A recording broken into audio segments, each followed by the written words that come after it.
No futebol, nem sempre a jornada é marcada só por vitórias. Após a eliminação do Vasco da Gama na Copa do Brasil, surge o questionamento progressivo. O que precisa ser feito daqui para frente? O que deu errado? Foram as escolhas do técnico que comprometeram o desempenho ou a diretoria falhou nas contratações? É uma crítica à diretoria. Gastou-se quase 20 milhões nesses dois jogadores e eles não são utilizáveis. Não gastou-se dinheiro, por exemplo, na contratação de zagueiro e o Vasco sofreu com isso. A gente falou aqui, grave erro na janela de transferências, não trazer um zagueiro. Em campo, os jogadores fizeram o que estava ao seu alcance. Nos bastidores, a responsabilidade sobre os resultados tem que ser dividida. Mas até que ponto o Vasco estava preparado para enfrentar os desafios dessa temporada? O Vasco fez uma janela agora de meio de ano e pagou 6 milhões pro nosso suíço e trouxe o Jean Davi. 2 pontas direitas / meia. Ah, não usar o cara. O Vasco não utilizou ele os dois em nenhum momento decisivo. Agora, com a Copa do Brasil fora de alcance, o Vasco tem que se reorganizar e focar nos objetivos pretendidos. É sacramentar aí nessa reta final de Campeonato Brasileiro uma reta final tranquila e também uma vaga numa competição internacional. Essa é uma temporada que ainda pode ser salva, mas as decisões precisam ser tomadas com mais precisão. Vamos ouvir agora as análises dos especialistas sobre o que o Vasco deve fazer para o restante da temporada. Uma coisa é você avaliar o contexto da temporada do Vasco e outra coisa é a gente avaliar a semifinal da Copa do Brasil. E quando eu digo avaliar a semifinal da Copa do Brasil, não é só o segundo jogo não, é o primeiro jogo também. Então quando a gente vai criticar o que aconteceu na semifinal da Copa do Brasil, jamais é esquecendo tudo o que aconteceu no contexto da temporada do Vasco. Que o Vasco chegou longe na semifinal da Copa do Brasil para o time limitado que tinha, que o Vasco até então estava numa situação tranquila no Campeonato Brasileiro e tudo isso é fruto do trabalho do Rafael Paiva, tudo isso é fruto da reestruturação que a diretoria conseguiu fazer ali, resgatando o espírito um pouco do Vasco nesses atletas e também no treinador. Agora, isso não pode deixar também aqui de criticar o que aconteceu nas duas semifinais. No primeiro jogo, o Rafael Paiva escolhe, isso aqui é informação, o João Vitor estava 100%, o Rafael Paiva escolhe o Léo e o Maicon na zaga. O que acontece? O Vasco abre o placar 1-0, depois toma 2 gols na falha do Léo Pelé. Ponto, passou. Ontem, sábado no caso, o Léo Pelé foi o escolhido. E o Léo Pelé passou longe de fazer um jogo ruim, tá? Ele jogou bem, inclusive, marcando o Hulk naquele sistema defensivo. O ponto é, o Vasco no primeiro tempo faz um primeiro tempo exemplar. Tendo senso de urgência, atencioso, brigando por cada bola, sabendo também da força da torcida e usando a força da torcida em São Januário, que fez uma festa espetacular, única. A atmosfera de São Januário não tem nenhuma igual no Brasil. Não tem. E eles conseguiram utilizar esse primeiro tempo para que o Vasco pudesse chegar ao primeiro gol. Um gol de pênalti, com pouca construção, mas pelo menos chegou ao gol do Verratti, 7 gols, artilheiro da Copa do Brasil. Quase fez o segundo no chute do Puma Rodrigues, que o Everson faz uma belíssima defesa ali no fim do primeiro tempo. Quem estava em São Januário, Fernanda, achava o seguinte, cara, tá dando para jogar, tá dando pra gente poder, quem sabe até fazer o segundo, porque o elenco estava favorável àquilo ali, o clima estava favorável e no segundo tempo o Vasco poderia ter, quem sabe, ter forçado um pouquinho mais. E o que a gente viu não foi isso. Primeiro, é natural um time como o Atlético Mineiro, tendo 0-0 no placar, porque até aquele momento ali era um 0-0, 2-1 lá, 1-0 aqui. Chegar um pouco mais, pressionar um pouco mais o Vasco, ter um pouco mais de jogadores, mais posse de bola, inclusive não tem problema nenhum nisso, porque a estratégia do Vasco era ser realmente um time reativo. O ponto é, gente, as pessoas que estão falando que o Vasco fez um bom segundo tempo, elas assistiram outro jogo. O Vasco não fez um bom segundo tempo. O Vasco não chutou a gol no segundo tempo. O Vasco não jogou absolutamente nada para fazer o segundo gol no segundo tempo. Muito pelo contrário, o Vasco se acomodou com 1-0, quis levar a partida para os pênaltis e as mexidas do Rafael Paiva mostram isso. Quando com 20 minutos o Felipe Coutinho, que correu demais no primeiro tempo, não se aguentava mais em campo e ele não oxigenou o time tirando o Felipe Coutinho. Para piorar, ele coloca o Ryan na esquerda, sendo que esse garoto joga muito melhor na direita e já demonstrou isso algumas vezes, e ele coloca o Rossi na direita. Gente, o Rossi é um jogador que o Vasco fez força para sair na janela de transferências. O Vasco não queria mais o Rossi no elenco. Ele ficou fora de algumas listas de relacionados. E aí no jogo mais importante do ano, você coloca o Rossi na direita, não tem explicação. O Payet foi entrar com 88 minutos do segundo tempo. Um jogador que, com todas as contestações que a gente pode dizer aqui, tecnicamente é acima da média e poderia ter, quem sabe, resolvido em alguma bola. Isso não aconteceu. Então, assim, Esquecer o que o Paiva fez pelo Vasco nessa temporada? Jamais. Achar que o Paiva tem que ser demitido? Jamais também. Agora, não olhar os erros dele e esse protecionismo bizarro numa semifinal de Copa do Brasil, que o Vasco colocou 40 mil pessoas em São Januário, 20 dentro e 20 fora. E aí achar que tá tudo bem, que tá tudo normal, tem que ser sempre esse conformismo, sempre esse negócio de que, tá bom, chegamos até aqui, tudo bem, com o segundo tempo que o Vasco não produziu para fazer gol. Desculpa, eu não gosto disso. Eu jamais vou me satisfazer com isso. Legal, chegamos à semifinal, time limitado, mas o Vasco poderia mais, pelo campo e bola, pelo que apresentou dentro do campo e bola e pelas escolhas que foram feitas. O Vasco tinha, no primeiro tempo, o Alex Teixeira, que lá no primeiro jogo entrou 20 minutos, depois ele parou de entrar. Não entrou contra o Juventude praticamente, não entrou contra o São Paulo e não entrou mais. O Vasco fez 2 contratações nessa janela. Jean, Davi e o Maxime. Os jogadores não entraram no jogo. Eles não entraram para ser soluções. Quem entrou foi o Rossi, que era um jogador descartado. E isso aqui também é uma crítica à diretoria. Gastou-se quase 20 milhões nesses 2 jogadores e eles não são utilizáveis. Não gastou-se dinheiro, por exemplo, na contratação de zagueiro e o Vasco sofreu com isso. A gente falou aqui, grave erro na janela de transferências, não trazer um zagueiro. Tá aí, dentro de campo isso foi escancarado. Então a culpa não é só do Paiva. A culpa também tem a ver com o grupo de jogadores que foi ao seu limite, mas também que alguns jogadores deixaram de desempenhar o que a gente esperava. E a culpa também é da diretoria, que fez uma janela que claramente não atacou as urgências que o Vasco tinha e o Vasco sofreu, não conseguindo chegar na final da Copa do Brasil. Tá tudo bem, tá tudo certo. Pra mim não serve. Uma coisa é olhar o contexto da temporada, outra coisa é olhar essa semifinal. O Vasco poderia ter passado a final. O Vasco não passou porque se sentou no resultado que tinha de um 0-0, um comodismo para levar para pênalti de São Januário. Não deveria ser assim, até porque o Atlético Mineiro não joga nada desse futebol todo. Tinha um jogador que foi decisivo, que é o Hulk, que provavelmente é o melhor jogador do Brasil, e não conseguiu nada além disso. Isso é mérito do Vasco? Não, o Vasco simplesmente parou de jogar no segundo tempo. Então é por isso que eu falei, esse time não vence há 8 jogos, e esse time tem uma decisão importantíssima na quinta-feira contra o Cuiabá no Campeonato Brasileiro. Abre o olho, porque esse negócio de 10ª colocação no Campeonato Brasileiro é ilusório. O Vasco está a 5 pontos da zona do rebaixamento. Abre o olho. 8 jogos sem vencer. Time grande tem que ser cobrado. Esse negócio de não tem que ser cobrado, isso é conformismo de time pequeno. E o Vasco não é time pequeno. Eu vi muita gente batendo depois do jogo, mas, cara, chegou, desculpa o Guilherme, que é vascaíno, não vai pensar assim, mas o Vasco chegou de dava, mano. Pensa quando o Paiva pegou o Vasco. Isso tem que ser Porra, ele pegou o Vasco em situação calamitosa, vamos dizer assim, saída de SAF, goleada e tal. O cara, mano, Vamos fazer uma semifinal desde 2011. Todo mata-mata que ele fez, ele era azarão. Contra a Fortaleza, contra o Atlético, foi passando. Chegou onde Deus. Era azarão de novo. Eu acho que quero ouvir o desabafo de Enzo Grisalho olhando para aquela câmera. Eu acho que o Vasco chegou onde ninguém imaginava que fosse chegar, que é uma semifinal contra o Atlético Mineiro, que é um time muito melhor que o do Vasco, mas muito melhor. E não levou banho nos jogos. Dito isso, o Atlético Mineiro jogou mal as 2 partidas. Sim. Botando assim, no geral. A primeira... Principalmente agora em São Januário. A primeira, acho que o erro do Atlético foi conclusão a gol. Acho que a primeira, o erro foi no segundo tempo ter dado uma recuada. Aí o Vasco não conseguiu atacar. E no segundo tempo o Vasco recuou. Sim. Contra agora no último jogo.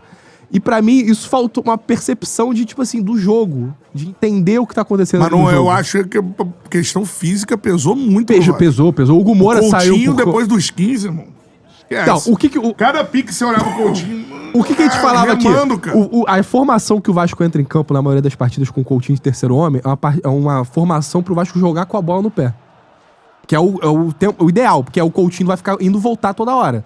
Primeiro tempo, o Vasco conseguiu botar o time no campo ofensivo e o Coutinho ia lá. O Coutinho associava com o Lucas Piton na esquerda no ataque, associava com o Verratti, deixou o Verratti na cara do gol, só que o Verratti meio que se assustou com a bola ali na hora e acabou não fazendo gol. E aí eu senti que o Vasco no segundo tempo, questão física. E aí pra mim faltou percepção de substituição. Aos 10 minutos, 15 minutos, nada de substituição. Sim. E aí do nada, o Hulk tira aquele gol da Cartola, que ninguém espera aquilo, e aí entra as substituições que, pra mim, mostra a incoerência de Rafael Paiva. Rossi entrou no jogo. Não é ali, não. O Vasco... Quem tinha que entrar? Vamos lá. Não é xiita. Não é xiita. Vamos lá. Mas o Vasco tem pouco dinheiro, não tem pouco dinheiro? Tem. O Vasco fez uma janela agora de meio de ano e pagou 6 milhões pro nosso suíço e trouxe o Jean Davi. 2 pontas direitas /meia. Não usar o cara. O Vasco não utilizou ele os dois em nenhum momento decisivo. Contra o Galo entrou Alex Teixeira. Entrou. Agora de novo contra o Galo, entrou o Rossi. É aleatório, né? Por que você, numa janela de meio do ano... Que O você... suíço não joga. Não, numa janela de meio do ano... O suíço não entrou no momento decisivo. Isso não joga. Não joga. Numa não vi janela de isso meio de ano. jogar. Que o pensamento é o quê? Trazer reforços o relógio. pontuais. Reforços pontuais. E você fala assim, pra mim, reforços pontuais do Vasco tinha que ser zagueiro e ponta direita. O Vasco trouxe 2 pontas direitas / meia. Nenhum dos É dois mais foram meia, utilizados. né? Em resumo, Não, só pra te perguntar. E a solução do Vasco foi o Pumita de ponta direita, que jogou Foi. bem. Mas, tipo Bem. assim, você Quase faz fez um gol. 2 contratações pontuais pra não utilizar o seu lateral direito e seu ponta titular e você não usar os dois. Contra o São Paulo, o Vasco testou Payet e Coutinho. Não deu certo. Que, em tese, era um teste pra contra o Atlético Mineiro ser o time titular. Mas deu ruim. Deu ruim. E o Payet entra aos 40, aos 41. Então, tipo assim, de uma ideia de time titular, o Payet vira um jogador que entra aos 41 do segundo tempo. Entendi. O Paiva, ele tem sido muito incoerente. O Vasco terá aí 2 jogos em São Januário em sequência. Na próxima quinta-feira contra o Cuiabá, na segunda-feira contra o Bahia. Se o Vasco vencer esses 2 jogos em casa, praticamente já, aliás, chega a 43 pontos e aí praticamente joga fora qualquer possibilidade de brigar lá na parte de baixo e ainda encaminha uma vaga para a Copa Sul-Americana. Eu acho que o objetivo aí da temporada é realmente esse, é sacramentar um fim de ano tranquilo e uma vaga numa competição sul-americana. Acredito eu que Libertadores é muito improvável do Vasco conseguir uma vaga. A gente já viu a limitação desse time e agora sem essa motivação de uma semifinal de Copa do Brasil vai ser ainda mais complicado. Então eu acho que o objetivo é voltar para uma competição sul-americana no ano que vem. E tem tempo, né, que a gente não joga uma competição internacional e vai ser importante em 2025 ter uma competição internacional para jogar. É sacramentar aí nessa reta final de Campeonato Brasileiro uma reta final tranquila e também uma vaga numa competição internacional.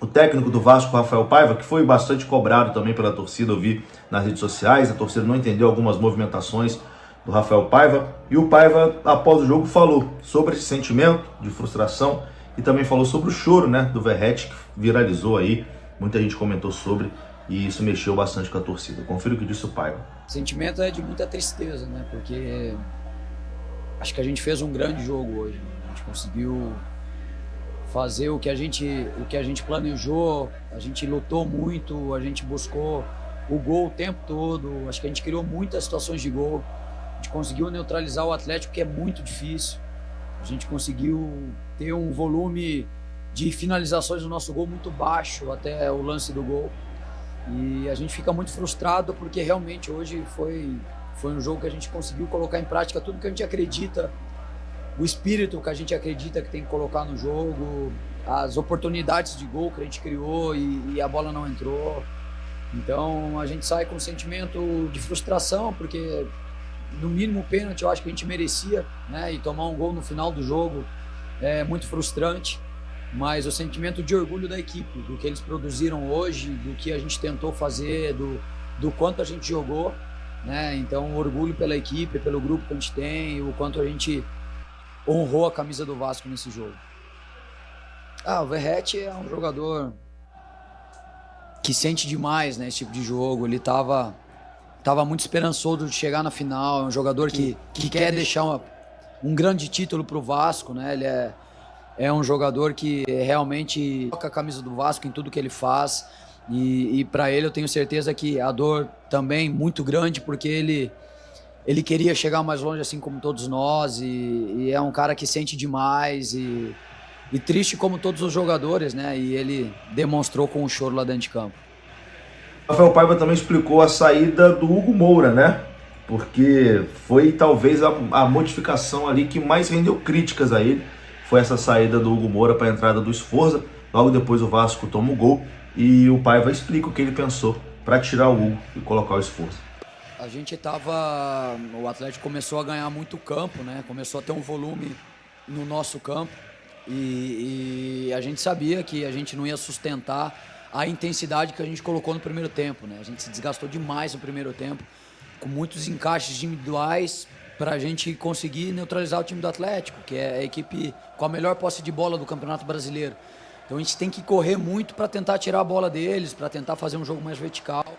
E a gente tinha certeza que a gente não ia sustentar todos os jogadores, né? A gente perdeu o Emerson ali um pouco antes do que a gente gostaria e daí a gente teve que começar as trocas, né? E o Hugo e o Matheus Cocão, a gente sabia que eles não iam sustentar até o final, né? Então a gente ia colocar um pouco mais de energia para a gente tentar colocar o Atlético para trás de novo, né? Para a gente tentar saltar mais pressão, para a gente continuar marcando individual, né? Alguns jogadores, o Paulinho, né? O Hugo cuidou do Paulinho o tempo todo, então é muito desgastante. O Paulinho anda muito no campo e a ideia era tentar manter a energia ali, tentar manter o pé na bola e o gol foi do Hulk, né? Eu acho que nem o Paulinho nem participou do lance ali, mas são escolhas que a gente tem que ter. O que a gente tinha clareza é que a gente não ia sustentar a mesma equipe até o final do jogo. Então a gente tinha que oxigenar a equipe e essa foi a ideia.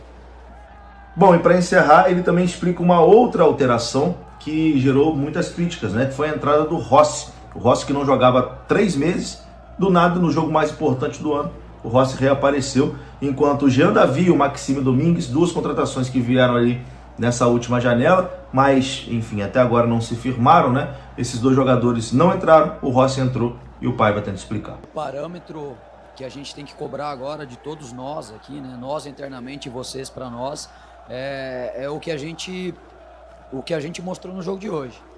Acho que agora todos os jogos do Brasileiro são finais pra gente, porque a gente perdeu pontos que a gente não gostaria de perder. E algumas equipes que estavam abaixo da gente ganharam alguns jogos e estreitou esses pontos agora. Então a gente precisa tratar todo o jogo como a gente tratou o jogo do Atlético aqui. Como uma final, transpirar muito, correr muito, lutar muito, buscar o gol o tempo todo. Então esse jogo é uma referência do que a gente tem que fazer nos próximos jogos do campeonato. Todo jogo como se fosse o último jogo, né? A respeito das trocas, o Ryan é um jogador que a gente queria, porque o Ryan pode jogar tanto dos 2 lados quanto o jogador por dentro, né? A gente sabia que em algum momento a gente ia ter que fazer mais trocas e daí ter um jogador que tem essa possibilidade ajuda demais, né? E é um jogador potente, a gente sabia que o Atlético ia vir, a gente ia ter transição. Então a gente precisava pensar num jogador de transição, um jogador mais alto para a bola parada, né? Então o Ryan nos dá isso. E o Rossi é o jogador que, de lado de campo, que melhor cruza, né? A gente sabia que agora a gente precisava colocar a bola para dentro da área, né? O Rossi era um jogador que estava mais fresco no sentido de estar mais tempo sem jogar. Então a intensidade a gente sabia que ia ser absurdamente alta. E colocando o Max ou o Menezes eram jogadores mais de centro, jogador mais de posse. Mas a gente já estava com o Coutinho e com o Payet. Então a gente precisava de jogadores que chegassem pelo lado e com a perna boa cruzassem. Então a gente tinha Rossi, a gente tinha Ryan, tinha Leandrinho, continuamos com o Puma. Então a ideia foi essa, né? Ter o meio com o Coutinho e com o Payet e a gente conseguir chegar pro lado e terminar jogadas na área, porque a gente sabia que o Atlético ia baixar o bloco, ia ter muito jogador pelo centro, a gente ia ter que chegar mais pelo lado. Então foi em cima disso as escolhas. Tá aí, né? As explicações do nosso treinador, que também já tá começando a ser pressionado aí pela torcida. A gente não sabe se pro ano que vem, né, para 2025, a gente continua com ele, ou se o Vasco vai buscar outro. Enfim, vamos lá, vamos tentar terminar essa temporada aí de forma digna. O futuro do Vasco ainda está em jogo e as decisões tomadas nos próximos meses serão cruciais para o desfecho dessa temporada. E você, torcedor vascaíno, qual a sua opinião? As escolhas do técnico foram equivocadas ou a diretoria deixou a desejar nas contratações? Comente aqui embaixo e participe dessa discussão. Se você quiser continuar acompanhando tudo sobre o Vasco e os próximos desafios da equipe, já se inscreva no canal e ative o sininho para não perder nenhum conteúdo. Vamos juntos até o final da temporada.